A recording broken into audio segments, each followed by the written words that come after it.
Buenos días a todos y a todas.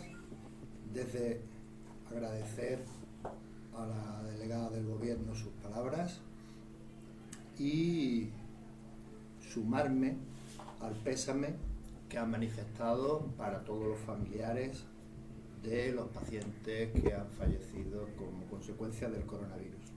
También quiero agradecer desde aquí, en nombre de Ingesa, el esfuerzo que viene realizando toda la población, o gran parte de la población, para seguir las medidas de salud pública que se vienen decretando.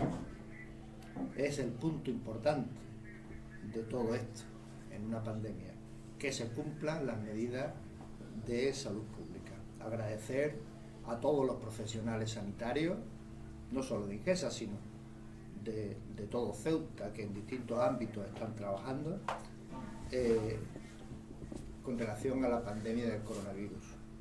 También a otras entidades, a las fuerzas y cuerpos de seguridad del Estado, ONG, en definitiva, todas aquellas entidades y organizaciones que desde el primer momento, desde el mes de marzo, están trabajando de forma incansable para hacer posible frenar la pandemia que estamos padeciendo en Ceuta, en España y en todo el mundo. Y a los medios de comunicación por el seguimiento diario de la pandemia y la información que facilitan a los ciudadanos. Como ha comentado la delegada del Gobierno, la situación hospitalaria en Ceuta no es una situación de colapso y fuera de control. El hospital dispone de un plan de contingencia a 8 niveles, en el que estamos en el nivel 2. Por lo tanto, ahora mismo el hospital cuenta con un 50% de camas libres, pero eso no quita, para que la situación no sea buena, eso no quita para que se soliciten medidas antes de que se llegue a esa situación y no se tengan previsto actuaciones para que, el caso de que ocurriese, tener alternativas. Pero la situación actual no es esa. Ahora mismo, la situación a 8 de noviembre, que fue la última que se comentó, había 2.006 casos totales desde el inicio de la pandemia, activos 624, curados 1.346 y 36 fallecidos. De ellos, en el hospital, hay en domicilio 590 pacientes, en urgencias 7, en planta 20, la planta COVID tiene capacidad para 42 y luego se va ampliando dependiendo del plan de contingencia, en UCI 7. Por lo tanto, esa es la situación. Hay que decir que desde que se puso el llamado toque de queda y las medidas iniciales se pusieron en marcha, ha habido, y eso es bueno, una cierta disminución de casos en el hospital, un enlentecimiento del número de casos y de la gravedad, y por lo tanto esa noticia es buena. Hay que decir, y lo voy a insistir a lo largo de toda la intervención, de que el problema que tenemos en Ceuta, en España y en el mundo obedece a dos cosas, fundamentalmente. La primera, el propio virus, en el que a lo largo de toda la pandemia ha habido muchas incertidumbres, y es lógico, ¿no? Y sabemos que es un virus muy contagioso y que se propaga con mucha facilidad. El segundo problema son el incumplimiento de medidas de salud pública. Siempre se intenta buscar un culpable de la situación. Hablo un poco de esta forma, ¿no? Las medidas de salud pública, hasta que no haya una vacuna, son fundamentales. La nueva normalidad no significa hacer lo que uno quiera. Desde la primera oleada, que en el mes de junio a finales Ceuta estaba en 0 casos, pues incremento de contacto social, incremento de la movilidad, botellones, etcétera, ocasiona una nueva expansión del virus, una nueva oleada que es bastante peor que la que hubo en la primera oleada, donde solamente, entre comillas, porque todos los casos son importantes, pero dejamos a Ceuta entre todos con 222 casos, ahora llevamos 2006, 14 hospitalizaciones y, por desgracia, 4 fallecidos. Quiere decir que la situación de la segunda oleada es mucho mayor. Por lo tanto, ahí es donde tenemos el problema y es lo que hay que atajar, porque ni las medidas de salud pública se pueden estirar y al final llegaremos al confinamiento solicitado al Ministerio de Sanidad y que hoy mismo se evaluará y en los próximos días se verá qué determinación se va a tomar, o si no, no hay forma de cortar la cadena de transmisión del virus. El seguimiento de los pacientes positivos y de sus contactos, hay que aclarar que por parte del INGESA se realiza el diagnóstico y seguimiento de pacientes positivos pertenecientes a la Seguridad Social. Por parte de la Ciudad Autónoma, dentro de sus competencias, se hace el seguimiento de contactos y por parte de las compañías aseguradoras, el diagnóstico y seguimiento de pacientes positivos acogidos a las mismas. Quiere decir que son varias entidades, compañías aseguradoras, las que se tienen en cuenta y las que participan de forma activa tanto en el diagnóstico como en el tratamiento como en la realización de pruebas. Es importante señalar que el número de pruebas realizadas va en función de la entidad o compañía aseguradora que realicen las mismas. ¿De acuerdo? La situación hospitalaria a fecha 8 de noviembre, el último dato que dimos, porque todavía no está cerrado, es la siguiente. En hospitalización, en UCI hay 7 pacientes. De esos 7, 6 está en la zona COVID y un 7º ya ha pasado a la zona no COVID, porque aunque tiene que seguir recuperándose, ya tiene PCR negativa e IgG positiva que determina inmunidad, lo que no quiere decir que no se esté recuperando. La capacidad actual de UCI es de 17 camas. Vuelvo a repetir que el hospital tiene un plan de contingencia que permite mover camas y pacientes y adaptar a las necesidades. Se han habilitado, a pesar de que todavía queda capacidad, para adelantarnos a los acontecimientos, 5 camas de UCI totalmente equipadas con la unidad de cirugía mayor ambulatoria.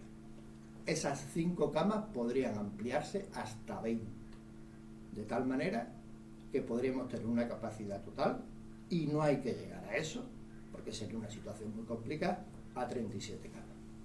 ¿De acuerdo? Respecto a observación, 7 pacientes.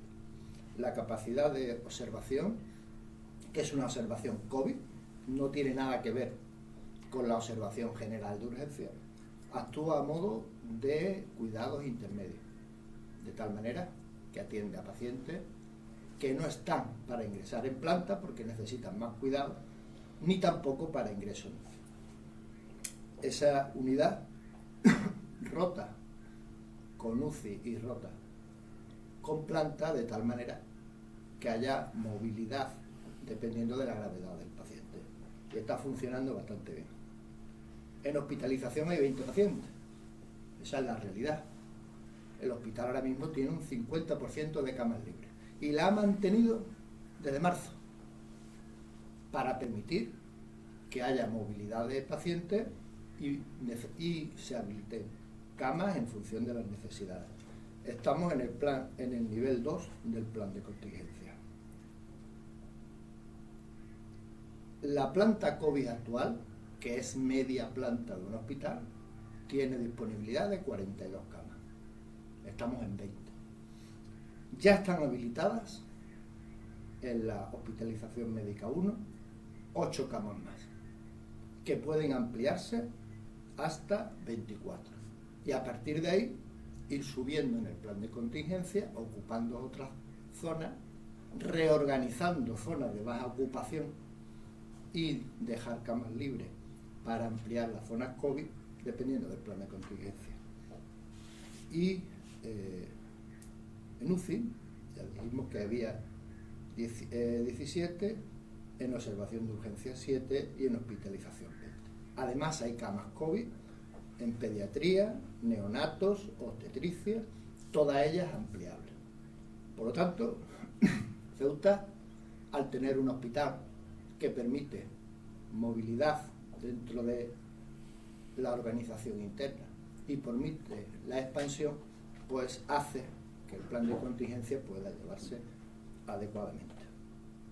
Todo el personal sanitario está llevando la pandemia de forma eficiente, hay margen de actuación y lo que hay que hacer es contener la situación actual, evitar que continúe el contacto y doblar la curva de incidencia para hacer posible que todo esto mejore y no tener que pasar a otras fases. Por último, decir que además de eso, el INGESA, además de la asistencia sanitaria, está haciendo actividad quirúrgica, toda la cirugía urgente de todas las especialidades, todas las cirugías programadas sin ingreso con normalidad, consultas externas y exploraciones especiales. Además, también en atención primaria, actividad presencial, telefónica, telemática, domiciliaria, toma de muestras en domicilio. Estamos en plena campaña de vacunación antigripal y hoy comenzamos la segunda fase de la encuesta de seroprevalencia, que estará durante 3 semanas y determinará la situación epidemiológica de Ceuta y las medidas a adoptar una vez que se conozcan los resultados. Muchas gracias y a partir de ahora pues, entramos en el turno de preguntas. La primera pregunta del medio Ceuta ahora, y dice: ¿qué opinas de las alertas y llamadas de socorro que han enviado los colectivos médicos de Ceuta respecto de la gestión del INGESA, dependiente del Ministerio de Sanidad en Ceuta? Bueno, es una situación de pandemia donde hay muchas incertidumbres, donde hay miedos y es normal que el personal sanitario, en este caso la pregunta hace alusión a colectivos médicos, pues soliciten medios y recursos. Todo el personal sanitario y no sanitario de INGESA está haciendo una labor muy encomiable en atención a los pacientes. Yo quiero hacer un llamamiento a la población, de tal manera que muchas veces parece que el sistema sanitario tiene que dar respuesta inmediata a todo. A los profesionales sanitarios a veces se nos exige un plus de esfuerzo, un plus de trabajo, que no sería necesario si se cumpliesen las medidas de salud pública y se hiciesen las cosas como hay que hacerlas. Como dije antes, el problema es el virus y la no realización de las medidas de salud pública como hay que hacerlo. Ese es el problema. Por lo tanto, ahí hay que incidir. El INGESA ha hecho un esfuerzo, el Ministerio de Sanidad gestiona la asistencia sanitaria en Ceuta, se han hecho refuerzos en las áreas más afectadas que trabajan más con COVID, hay otras áreas del hospital en donde ha habido menor actividad como consecuencia de la primera oleada, bajar la actividad en otras áreas y en urgencias, UCI, hospitalización, medicina preventiva, microbiología, se ha hecho un esfuerzo considerable que sería muy largo de detallar, aunque se dispone de dicha información. A veces he hecho yo en falta también que esas llamadas pues se hagan también en otros ámbitos, porque recordemos que en una situación de pandemia no solamente interviene el INGESA, sino también otras entidades aseguradoras y la propia Consejería de Sanidad, que recibió del gobierno, como todo el mundo sabe, 25 millones de euros. Por lo tanto, el personal sanitario está haciendo su función, la está haciendo de forma muy eficiente. Comprendo la incertidumbre, comprendo los miedos y comprendo la preocupación de los colectivos médicos y del resto de los colectivos sanitarios. No olvidemos que trabajan médicos, enfermeros, auxiliares, técnicos de laboratorio, técnicos de radiología, personal en definitiva sanitario y no sanitario de toda índole, que hace que el hospital funcione. La siguiente pregunta, Ceuta TV. ¿Qué factores se están dando para que en la segunda ola haya crecido exponencialmente la mortalidad, cuando en otras regiones, a pesar del elevado número de contagios, es bastante menor? Bueno, en la primera oleada comparar el fallecimiento de la primera oleada con la segunda es difícil, entendiendo que en la primera oleada, aunque desgraciado todo fallecimiento, pues fueron 4. Quiere decir que en la primera oleada cabría decir lo inverso, Ceuta hubo una mortalidad mucho menor que en el resto. Ahora mismo, en la segunda oleada, efectivamente, ha habido 32. Vuelvo a repetir lo siguiente. El coronavirus afecta sobre todo a las personas mayores. La incidencia se da en todas las edades, más en adultos que en niños, y en adultos, a medida que va creciendo o se tiene más edad, la letalidad, la mortalidad y la incidencia es más importante. De tal manera que esos son los casos en donde se producen los fallecimientos, y hay que tener en cuenta que debemos de proteger a nuestros mayores. Toda familia que tenga un mayor en su casa tiene que extremar las medidas. Son colectivos muy sensibles, muy vulnerables, y cuando enferma del coronavirus, que a veces produce alteraciones muy importantes del sistema respiratorio y de otros sistemas, pues provoca el fallecimiento del paciente porque no puede superar ese nivel de enfermedad. Por lo tanto, esa situación es la situación que se ha dado en Ceuta, que se está dando en España y en el resto del mundo. El incremento de la mortalidad con relación al número de casos y con relación a personas mayores, vulnerables y con patologías previas. Ceuta Actualidad pregunta: ¿cuántos médicos y enfermeras especializados en cuidados intensivos hay hoy en día en UCI? ¿Qué problema ocasiona incorporar a este servicio a personal no especializado?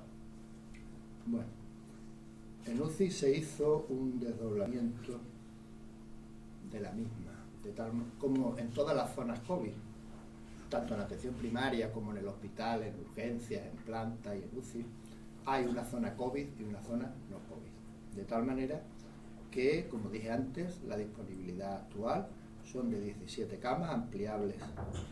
Luego, posteriormente, en cirugía mayor ambulatoria, a 5 más que ya están instaladas, y de esas, además, hasta 20, lo que supondría una capacidad total de 37.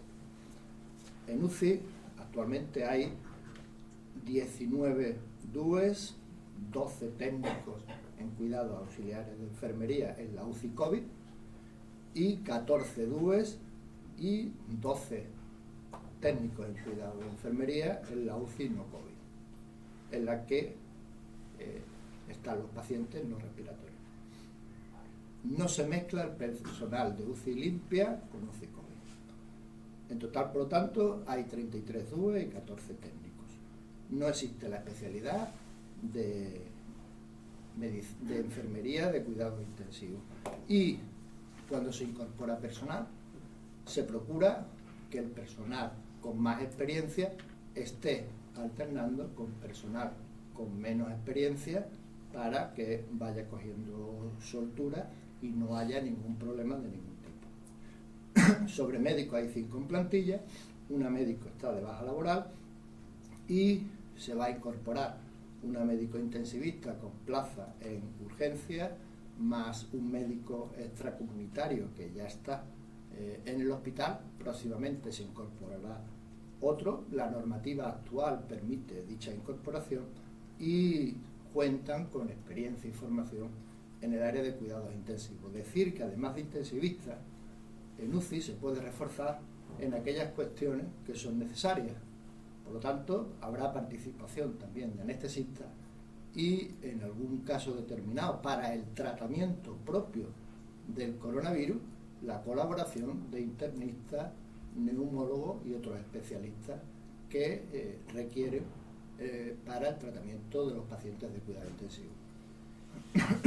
Cadena Ser pregunta, ¿por qué no se le realizan pruebas a los positivos una vez que han pasado 14 días? Aunque las investigaciones apunten a que es tiempo suficiente y no se producen contagios, ¿no sería mejor asegurarse? No hay ningún protocolo que actualmente diga eso. Todos los estudios que hay ahora mismo en el mundo dicen que a partir del 8º día el paciente deja de ser contagioso y deja de ser un peligro en ese sentido. La valoración del médico es importante también, porque los protocolos del Ministerio determinan que debe de tener 3 días sin fiebre. En los asintomáticos no la ha tenido en ningún momento, y con 3 días sin fiebre y 10 de aislamiento se puede dar el alta y no es necesaria la realización de pruebas. Por lo tanto, esa es la situación y así se va a mantener. Así son los protocolos que están en el Ministerio de Sanidad y esa es la metodología que se está haciendo. Onda Cero pregunta, ¿por qué Ceuta es una de las regiones donde menos PCR se hacen? Bueno, ahora se llaman técnicas de diagnóstico de función activa, que incluye tanto la realización de PCR como test de antígeno. La metodología que se sigue para hacer la estadística nacional, en el numerador se suman las pruebas que se hacen por asistencia sanitaria, no solamente INGESA, sino otras entidades que hacen asistencia sanitaria. Ceuta tiene una importante población de funcionarios, muchos de los cuales su asistencia sanitaria corresponden a compañías aseguradoras. Y se suma además las medidas de cribado que hace la ciudad en el ámbito de sus competencias, porque las funciones de cribado son competencia de la ciudad. Y en el denominador, los habitantes. Y ahí nos sale la tasa de pruebas por 100.000. Yo puedo afirmar que el número de pruebas que se hacen en INGESA es adecuado, sigue los procedimientos y se hacen en tiempo y forma. Si el resto que tienen que hacer pruebas la hacen en menor cuantía, ocurren dos situaciones: que disminuye el número de pruebas por 100.000 habitantes respecto a otras comunidades autónomas, y como el INGESA hace pruebas a los pacientes sintomáticos, el índice de positividad es más alto. Si se hicieran más pruebas por parte de compañías de seguros y por parte de la ciudad, hoy se va a iniciar un punto por parte de la ciudad para hacer pruebas a población sana, subiría el número de pruebas por 100.000 habitantes y disminuiría la positividad de las mismas.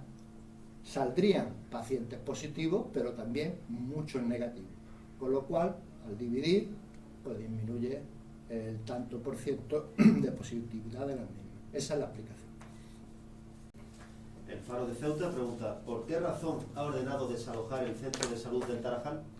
¿Es porque se ha pasado a otro escalón de contingencia de luces? No sé de dónde sale esa información. No se ha dado ninguna, no se ha ordenado desalojar el centro de salud de Tarajal en ningún momento. Lo que sí se hace, y ya lo venimos diciendo durante toda la pandemia, es adelantarnos a los acontecimientos.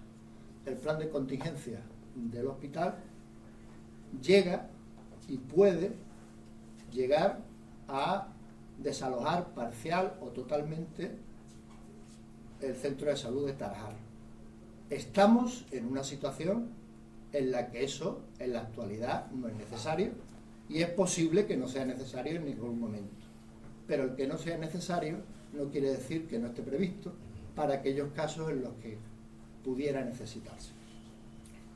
Además del Centro de Salud del Tarajal, hay otras medidas de reorganización interna que se pueden llevar a cabo y, por lo tanto, barajarse varias opciones que vienen en el plan de contingencia. Es factible, y se está estudiando para ver, es factible que llegado el caso, que vuelvo a repetir, ni se ha ordenado ni estamos en esa situación, llegado el caso, es probable que el Centro de Salud del Tarajal pudiese quedarse en el hospital universitario ocupando una de las plantas, que tiene dos, y la planta que liberase se podrían dotar de 42 camas de hospitalización. Todo el material está adquirido, todo el material está almacenado. Es un material que debería haber estado con antelación, pero que durante el periodo anterior, pues aquellas plantas de hospitalización pues se ocuparon para, de alguna manera, reponer el material que se iba poniendo defectuoso en vez de comprar material nuevo, de tal manera que cuando llegamos, pues esas dos plantas, gran parte del material que debería estar allí y nuevo no estaba. El pueblo de Ceuta pregunta: ¿dónde piensan alojar el centro de salud del Tarajal si fuera necesario evacuarlo del hospital? ¿Por qué no se ha acometido la ampliación de la zona diáfana de urgencias para ampliar la observación y así recuperar el área pediátrica, que actualmente actúa como observación de urgencias no COVID? Ya hemos comentado anteriormente que en el caso de trasladar el centro de salud del Tarajal, que no es el caso todavía, probablemente con el desalojo de una sola planta sería suficiente y permaneciese. En el caso de que fuera necesario, y es una situación que está bastante lejos todavía, y que hubiera que llevarse el centro de salud entero, pues tendría que ir al centro 2 y habilitar ese centro de salud en horarios de mañana y tarde para alternar las funciones de ambos centros de salud. Esa noticia ha salido, creo que ha salido con muchísima antelación y no estamos todavía en esa situación. ¿Por qué no se ha cometido esa obra? Esa obra se está en fase de estudio, se va a hacer, y en fase para poder ampliar la zona posterior de urgencia. Habría que preguntarse también por qué no se hizo anteriormente, porque anteriormente hubo ébola, hubo gripe y hubo otras enfermedades infecciosas de alto riesgo. Como podría preguntarse por qué se está ampliando ahora y se está haciendo el SWAT, el Servicio de Urgencia de Atención Primaria, en el edificio de la Mutua, cuando podía haberse hecho con mucha antelación. O por qué se está haciendo el Centro de Salud del Tarajal cuando hace muchos años que se tenía que haber hecho. Vamos a poner las cosas claras también, ¿vale? O sea, lo que no se ha hecho en años, pues hay que hacerlo ahora en meses. La ampliación de la zona posterior de urgencia está en estudio, se va a hacer como obra de emergencia y se va a tener en poco tiempo. Y ojalá se hubiera tenido antes. Radio Televisión Ceuta pregunta: ¿qué opina Ingesa de la petición del Colegio de Médicos de hacer un cribado a toda la población? Me parece bien. Lo que hay que comentar es que hay que hacerlo cada uno en el ámbito de sus competencias. De hecho, hoy la ciudad ha abierto un punto para hacerlo a la población.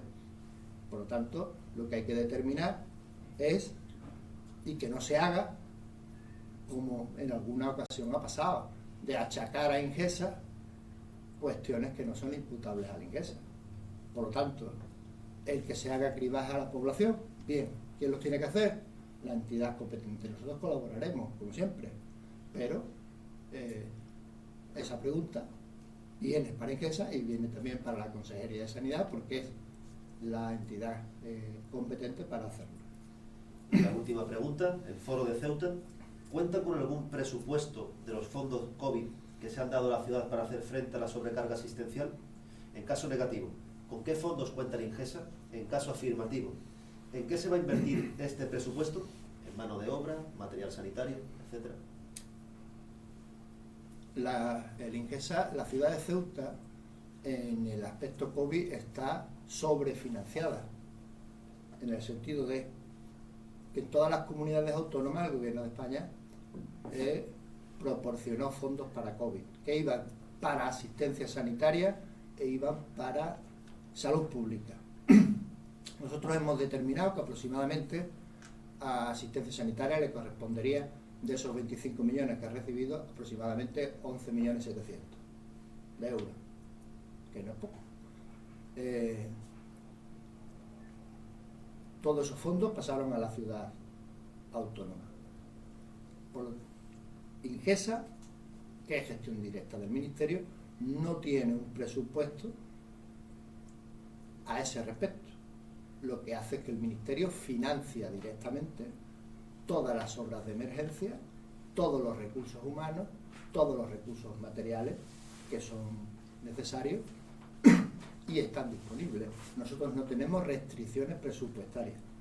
Todas aquellas obras, todos aquellos recursos humanos, todos aquellos recursos materiales, nada más que recordar el tema de microbiología o medicina preventiva, urgencia, etcétera.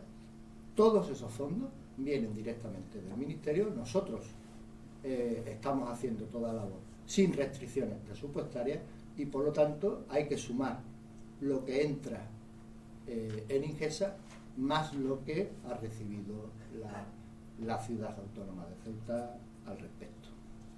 Ya no hay más preguntas. Gracias. Pasamos a las preguntas que se formulan para la delegada del Gobierno.